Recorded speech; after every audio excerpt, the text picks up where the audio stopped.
Hi everyone, my name is Owen Macaulay of TASQ Art and welcome to this very special episode of Creator in Conversation. This is in fact our first two-part episode and this is part two with Anthony Marques of the Joe Kubert School. Anthony is the president of the Kubert School and is also a fantastic artist. The day after St. Patrick's Day, he joined us here at Tallaght Academy's Sequential Art, TASQ Art, to deliver a very special demo and engage in Q&A with the audience as well. This event was recorded at the Apex, which is a 90-seat theatre located in the Priory Market as well in Tallaght. So if you ever get a chance to visit, be sure to check out the area. It's a fantastic venue, a fantastic place. Now sit back, relax and enjoy this episode. Hi everybody, how are we? Doing all right? I need a little bit of energy, guys. I need to see that you're awake, all right? That's what I like. Thank you very much. Thank you. So hi, my name's Anthony Marques. I'm a comic artist. I'm also the president of the Joe Kubert School. It has been an absolute blast being out here in Ireland, and we are having a really fantastic time.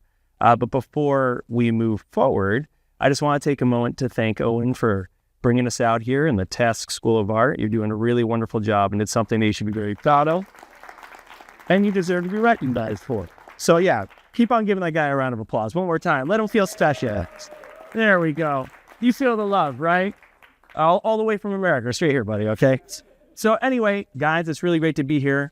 We're having a really good time. And you know what? To wrap this up, all the good stuff's already been said. I got nothing else for you. So I think I'm just going to do some drawing.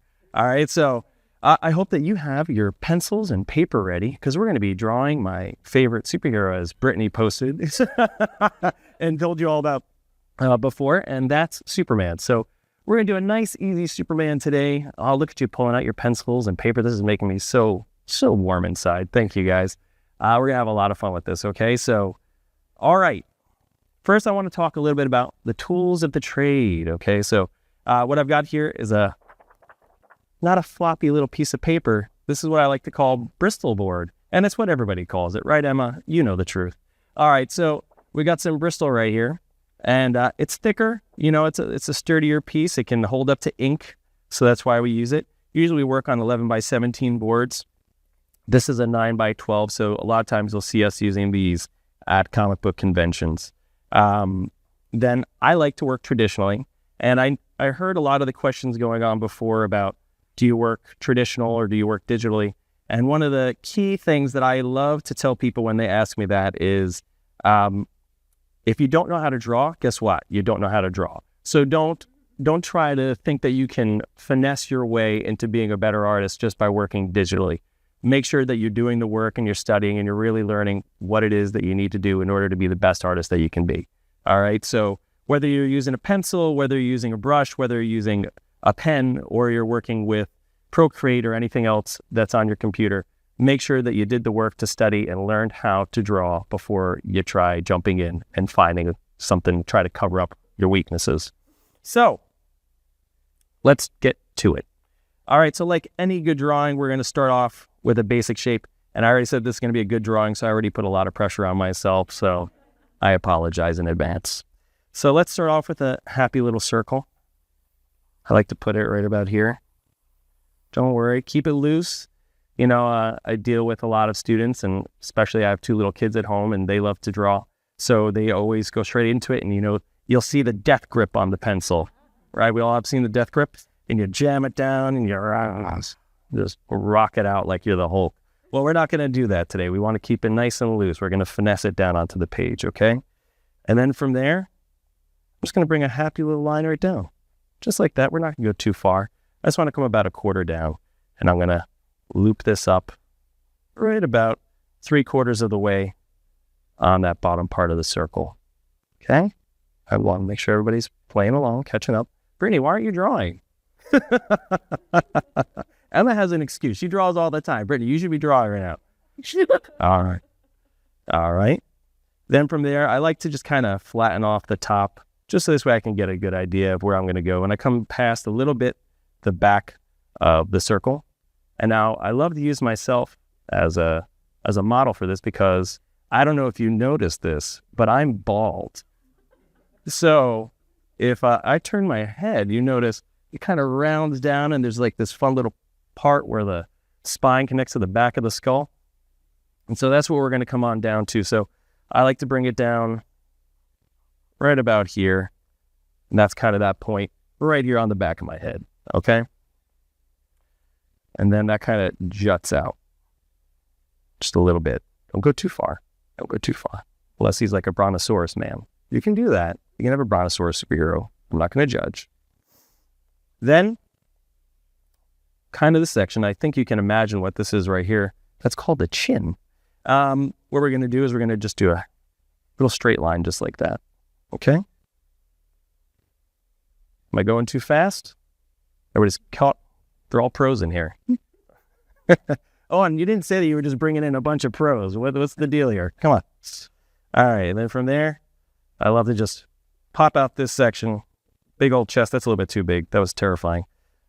We're going to just kind of round that shape. And now this is just rough. We're just trying to put it down, just to kind of put it in our guide areas. Okay.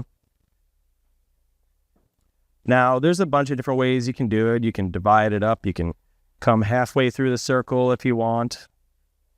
And you can divide that and put a little line going through. And then kind of around here if you want to figure out where your nose is going to be.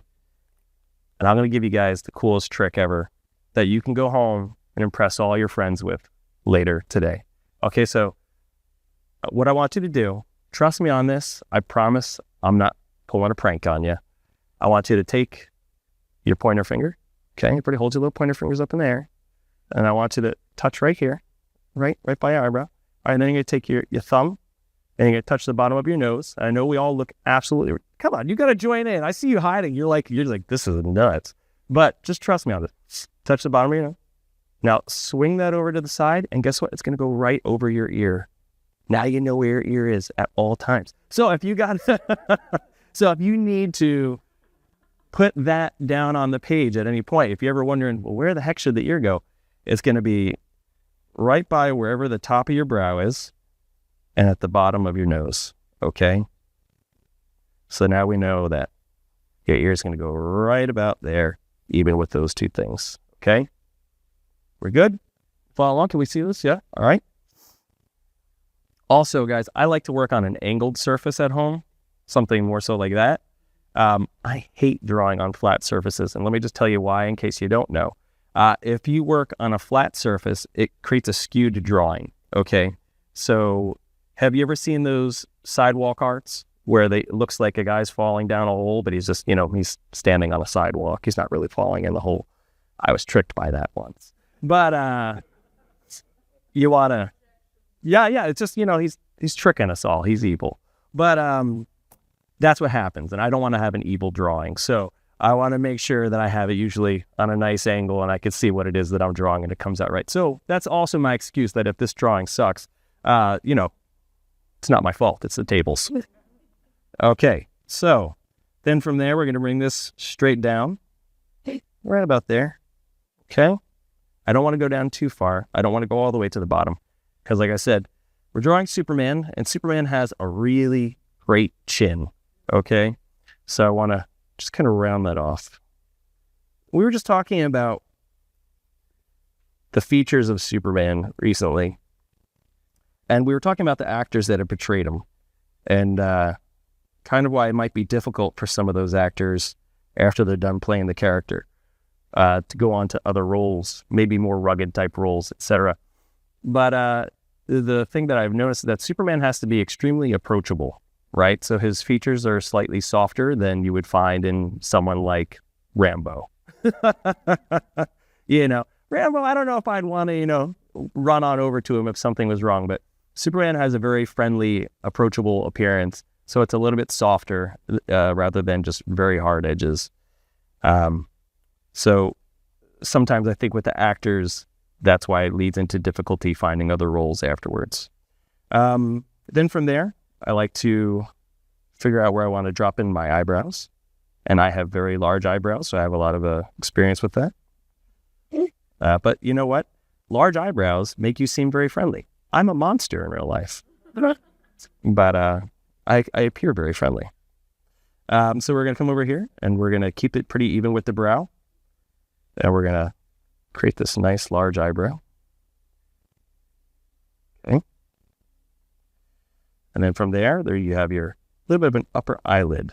Okay, so just a nice little line kind of coming down. You might not even notice that. And then I like to hop in a little shape just like that. We're going to do real simple. Okay? And do the front of the eyelid. The front of the eye itself. And then just to make it look like he's peeking back at you, he's looking over his shoulder. He's like, hey, I acknowledge your existence. We're going to do this fun little shape right there. Just like that. Okay, so it's starting to come together. You might be like, this is atrocious, but it's all right. Can I add another little line right here? I like to do a little concern line. I'm getting a lot more lines on my face now that I'm getting older, so I know all about that too. It's great. So let's go work on this nose. So Superman's nose kind of comes up just a little bit. It's a little rounded. I like to think of the Christopher Reeve nose. Add a little nostril right there. It's, pretty much just slightly past this section. Like, let me zoom in here. Whoop. Special effects budget. So what we do is we just kind of skip back just a little bit right there, and we add a happy little nostril. This way you can breathe. Okay, and I'm going to straighten this off. Now, you can go in and you can add in the lips and whatnot, but I like a little bit more of a graphic approach to it. So I'm actually going to leave this line straight. And I'm not overly concerned about going in and dropping in the lips at this point because I want to draw more of a happier Superman here. So at this point, I'm going to come down about a third of the way, and I'm going to do a little line that kind of juts back like this. Got a little dimple right there. You guys call them dimples here? Yeah? Okay, good. All right. And we're going to come back. Have a little bit of the front of the teeth. And jut that back. I'm not even overly concerned about finishing off that section right there. I think that looks kind of nice, just leaving it open. And then underneath, just to imply the lower lip, just going to do a few little fun lines, just like that. Cool thing about when you're drawing is, guys, it's not real. So guess what? You can have some fun, One of the coolest things ever, I promise I'll get right back to this drawing, is when you have a blank page in front of you, it's limitless possibilities. It's really, not to get all deep for a moment there, but it's really cool. You can put anything on there. You're the master of that world. You can design it to be whatever it is that you want it to be. You can put anything down and it's yours. You created it. And I think that's pretty spectacular. It's unlike anything else out there. And it's very unique and special. So, all right, let's get back over here. Enough of that nonsense. We need some cheeks. So I just put a few little lines like that. And then let's bring those down. See, I think his chin should have come down a little bit further, so I'm actually going to come back over here. Let's thicken that up a little. Yeah, that's better. Let's see, do I have an eraser on this? Yeah, look at that. That's even better. All right, so let's clean that up. Yeah, that's better. His chin was a little bit too small before. I want to kind of loop that up. Now, guys, if you have questions while I'm drawing, feel free to ask, because I love talking. I don't know if you could tell. Oh, it's got, all right. See, it worked itself out. All right, so I'm even going to doodle this in. One of those people, I like to kind of keep on moving and keep on seeing things come together as I'm going, but I'm just keeping it loose. I'm not overly concerned with the final piece at this point. And then when I do the ear, here's a little trick. Kind of stole it from Matt Groening, though, so I can't really take credit for it. He does the letter G in people's ears. I do the number 5. All right, so it's kind of a stylized 5. So we're going to go here. Yeah, look at that. So can we tell that it's going to turn into number 5 yet? And then check this out. Here's the magic. Number 5. Bang. But then I kind of do this little thing right there. Just kind of fix it up. That's a giant ear, too, by the way.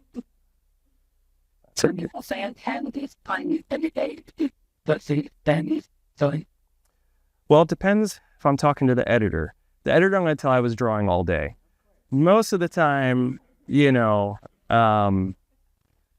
as much as I should. No, but it depends. So I have a crazy schedule. I I am busy working at the school.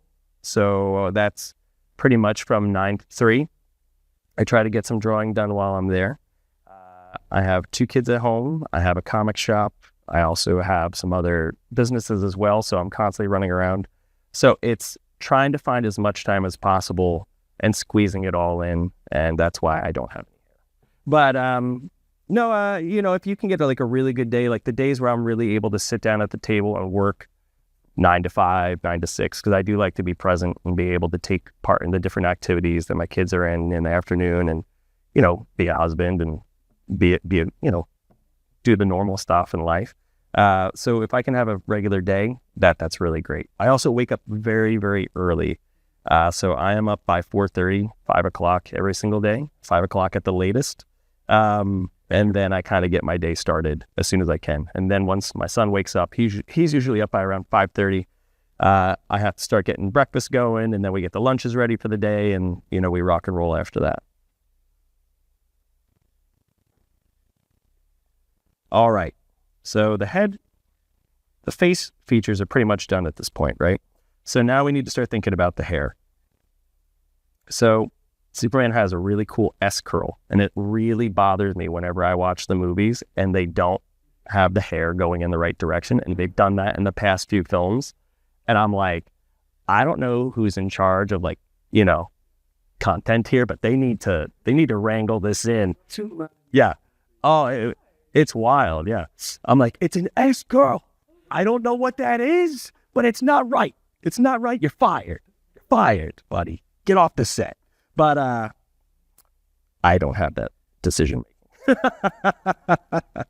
So, all right. So let's get this going. So I like to create a fun little S curl. Look at that. Look at that swoop. Ooh, it's nice. See that? Look, it's an S. It's showing up. Oh, S. So we're going to kind of. So your guy got to me. My guys? What do you mean, my guys? I don't know. Column's my guy. You're an influence. Oh, yeah, sure. Man, it just keeps on going. What is that, a cornucopia, right? It just keeps on, all the fruits falling out nonstop and the pumpkins and things. Literally, Joe Kubert's a huge, huge guy. I love that. Andy, you got Darwin Cook, you got Shane Glines, Bruce Timm, you could just keep on going through. Dan Jurgens, Jerry Ordway. I love comics. When I was a little kid, I just devoured those things over and over again. And I was just talking about this recently, and it's funny now to say that it's older stuff, but when I was little, it was kind of the perfect timing for everything, where we had Batman 1989 came out, and that was like, oh my God, this is the coolest thing ever. And then shortly afterwards, they're like, we're killing Superman. I was like, oh my God, this is the coolest thing ever. And then, Bane's breaking Batman's back 1 year later. What? Jean Paul Valley's Batman? What? Oh my God, he's wearing armor and he just beat the crap out of Bane. Now Batman's back out of a wheelchair. Superman's there's 4 different dudes? What? You got the reign of Superman? This is incredible. And so it was always one thing after another. And it got me so hooked on comics as a kid. And I absolutely loved it. I used to draw them all the time. I remember being in art class and my art teachers were always like, Anthony, you need to stop drawing comic books all the time. You need to take this more seriously. I was like, I am taking this seriously. This is all I want to do in life. And, it was fun to actually catch up with some of those art teachers later on after I had left school. No, it was great. It was great. And to see them also doing what they were doing. And you do take into account, high school art in particular is a wonderful way of exposing you to different things, right? And I was also immature to the point that I didn't quite understand that. But now that I look back and I'm able to reflect on it, it was really awesome what they were trying to do. And I give them all the credit in the world for doing some incredible work because you have kids that just are not interested in art at all. And they're doing their absolute best just to get you interested in it. And so those teachers were really fantastic and really helped to keep me going. So it was really nice. What I do here is I kind of sneak this little bump on the side of Superman's head just to imply that there's some hair on the other side because we are doing a profile sort of a shot. And I'll even do that by even sneaking in a little bit of an eyelash right there, just to kind of make it seem that we have it coming around. So if you didn't notice, I kind of drop in this like upside down U, and I'm just thinking about large chunks of hair. And what I like to do, if you want to kind of just rough in the basic shape, I call it the Bill Murray. Now, the Bill Murray is this wonderful sort of shape of hair. His would be like up here, though. Okay, but Superman's is much lower, and it kind of loops down like this. It's a backwards S, much like the movies are doing to the S curl. So we're going to sneak that in right there. And then from there, now we can kind of go back in and drop in those thick, sort of graphic-y shapes and drop those on. And then I like to kind of straighten this out a little bit. I remember when I was a kid and I'd go get my hair cut, my mom would never let us have sideburns as kids. It was always like above the ear. And I'm like, why'd she do that to me? What was that about? But, you know, it's okay. And I also like more of a windswept Superman hair. So I try to sneak in a few little shapes up above. Might look like teeth, but it's all right. Oh, and if I'm running tight, you just give me the holler. You just yell at me, okay? All right, so I'm just kind of dropping those in. And since we are maybe getting a little tight on time, let me speed this up for you guys a little. So then I like to drop that in, refine that line a little bit. Then we're going to just drop in a little bit of the cape. Another just big swoopy line.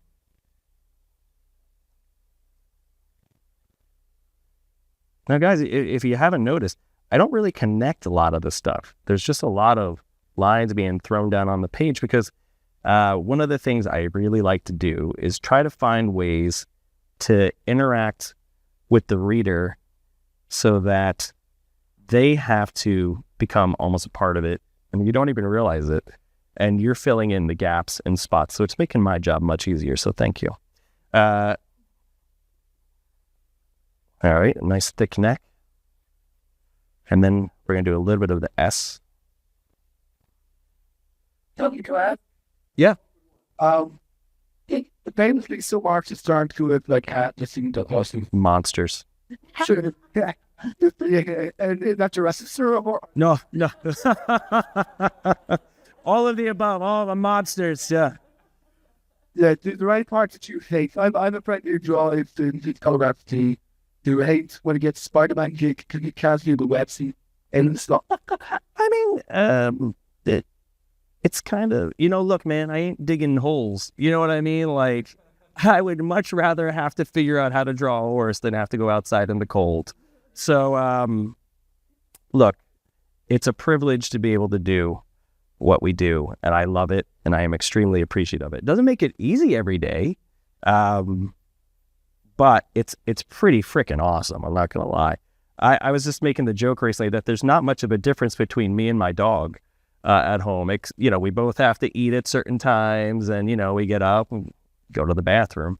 But look, the cool part is I can draw pictures and my dog can't, and as far as I know, look, if my dog starts drawing pictures, I'm going to be a very, very rich man. So, but it's really special, and I appreciate it very, very much. And it's something very cool that I don't take for granted. So, yeah, some things are harder to draw than others, but it's cool to deal with it. So I found this fun pen. Actually, Emma found this yesterday. We were walking around. We went to a mall. And like I was saying, like, guys, you could work with whatever you want. This might even ruin the whole damn thing because I don't know how this is really going to work out. So we're going to take an adventure together right now. It's not like a real nib, there's not much play in it. It's more of a kind of just like drawing. It's a great, actually when I was drawing with, I was like, man, this would be great to do some like lettering with. Yeah, to write with. I was like, I'm going to write a letter to somebody for the first time in forever. I'm not going to use that. Okay. So what we have here, guys, this is called a Pentel Pocket Brush Pen. This is an actual brush. Let's see if I can get that focused. Ooh. Nope, can't do it. Maybe. Well, nope. It's a real brush. That's all I can tell you, okay? There's actual bristles there, and it's really cool. I'm not getting paid by Pentel to tell you this, but it is a really cool product, and they have these refillable cartridges. And you can toss those right in there. Look, it's even got an arrow to tell you which way it goes. Then you pop it right on in there, close it up, you're ready to go. So let's see here. The problem with the Pentel pocket brush pens, just to give you the heads up, is the ink takes forever to dry. What do you need? Everything good? Okay. I saw you. Look, I'm used to being in class. I'll call you right out. I see some hesitation. All right. That's pocket. Oh, excellent. All right. Get ready to party with that thing, man. All right.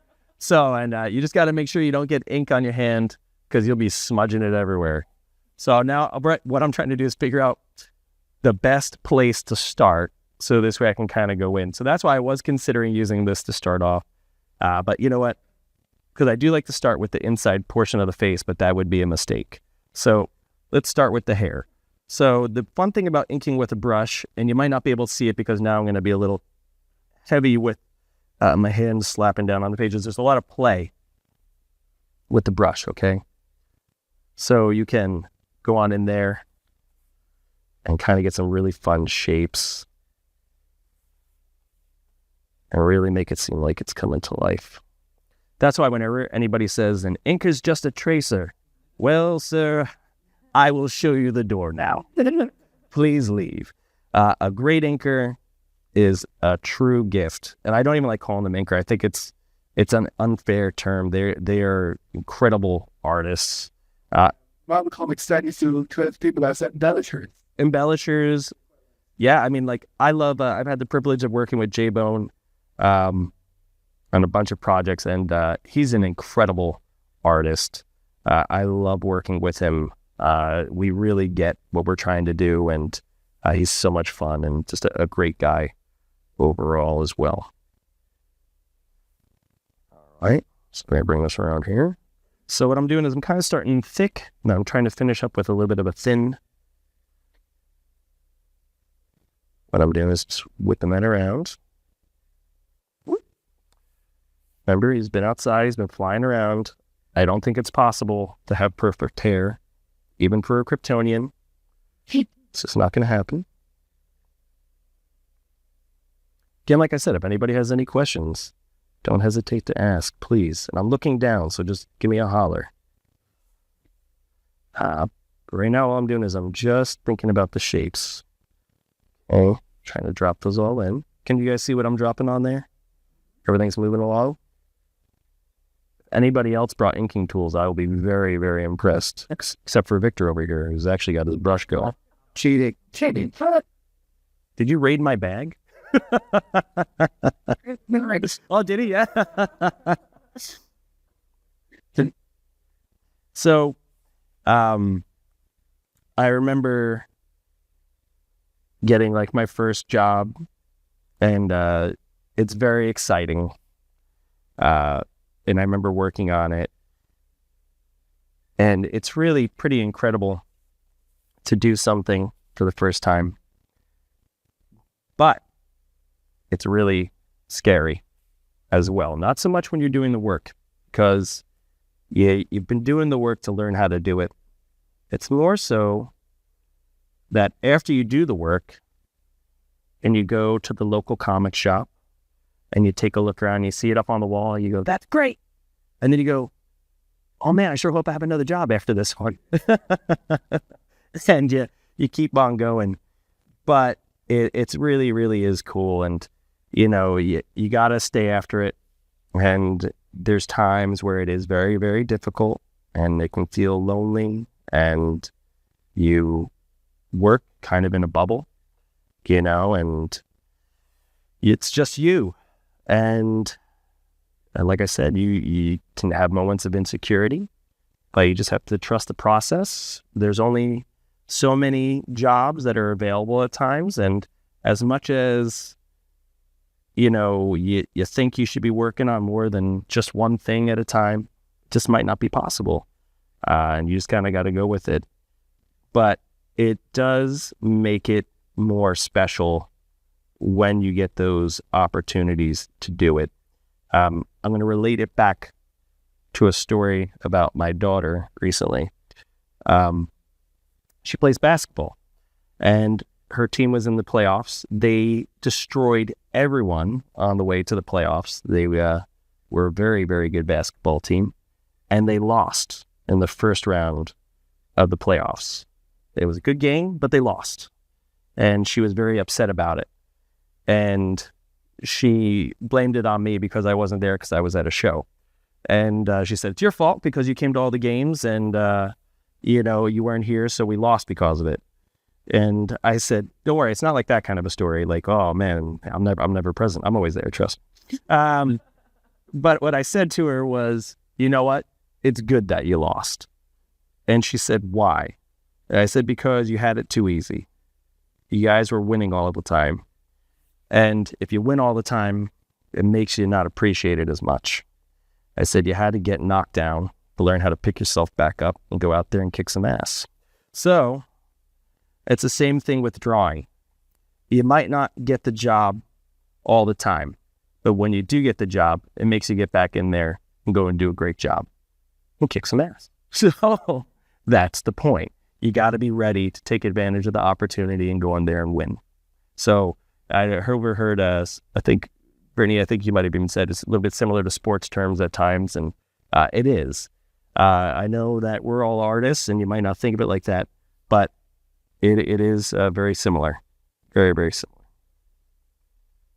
And also, when you realize how unique and special it is, you can also realize the impact that you can have on people's lives by working on these characters. I've always considered myself more of a caretaker of the characters as well, similar to what Brittany was saying, where it's not about me. I don't think of it in that way. It's about the character and ensuring that we're getting that across. And there's one other story, and this one might be a little sad, but I think it's very powerful in its ability to tell you how much a character can matter to somebody. And there was a very famous, I'm going to call him a puppeteer, but I would guess he should be called a Muppeteer. And his name was Carol Spinney. And Carol Spinney was, if you don't know, the Muppeteer inside of Big Bird. And so Carol Spinney was working, and he got a phone call. This is back when they used to have the long cords.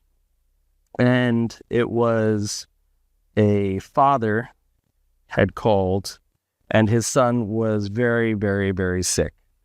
And he called to talk to Carol Spinney, and he was able to work it out where he would talk with his son who was in the hospital. And so the day came, and Carol Spinney called, but as Big Bird, to talk with this little boy. And he told the little boy hello and had a nice conversation with him. And when they were done, the little boy turned to the father and he said, I talked with Big Bird.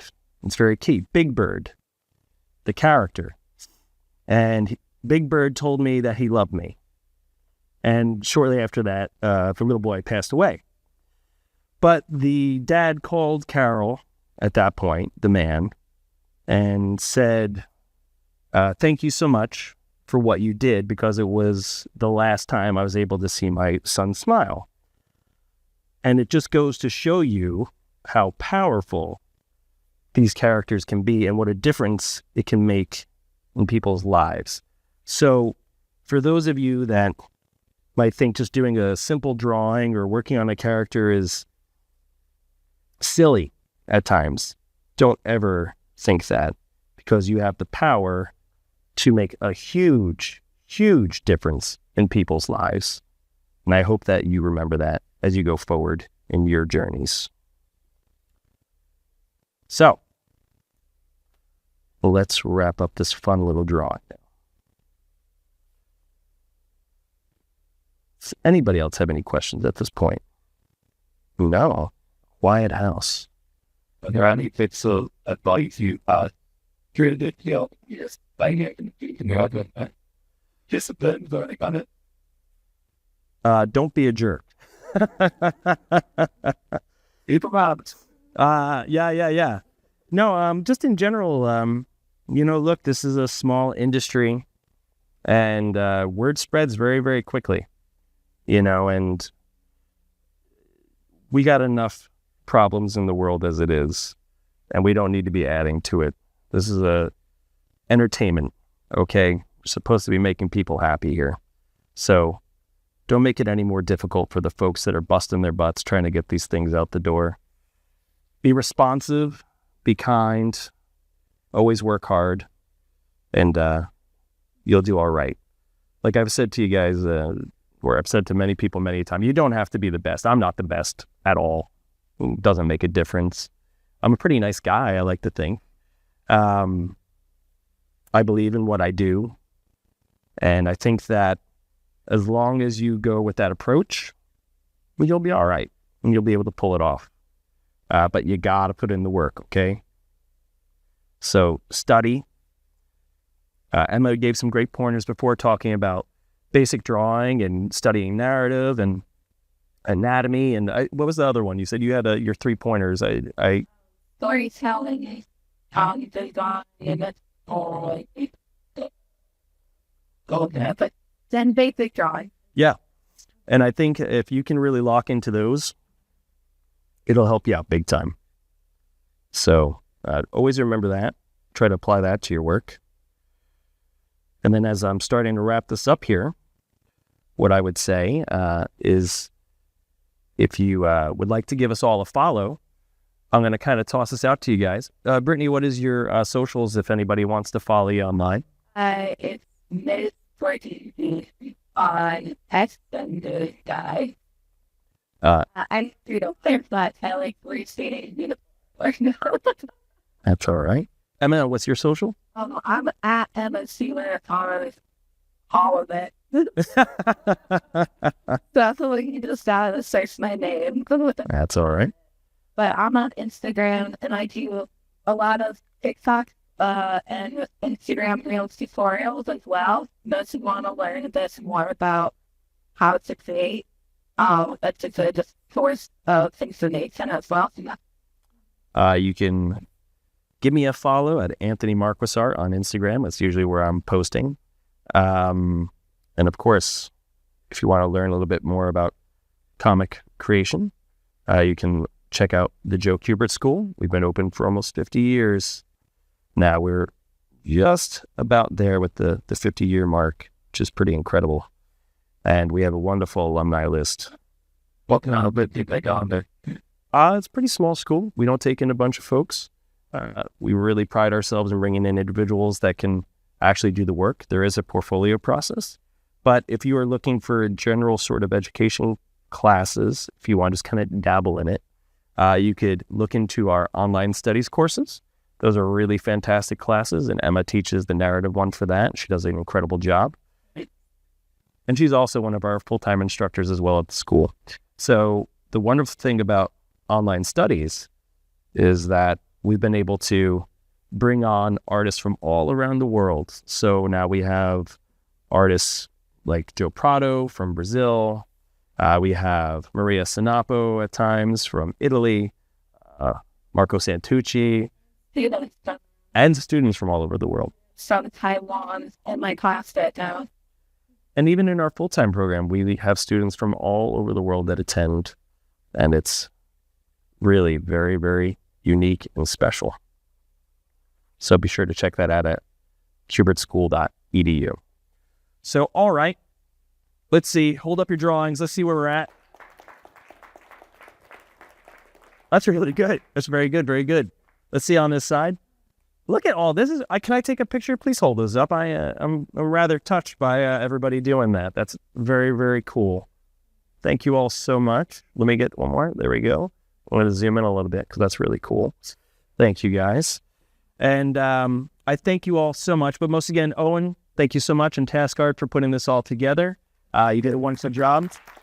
Thank you guys so much for having us out here as well.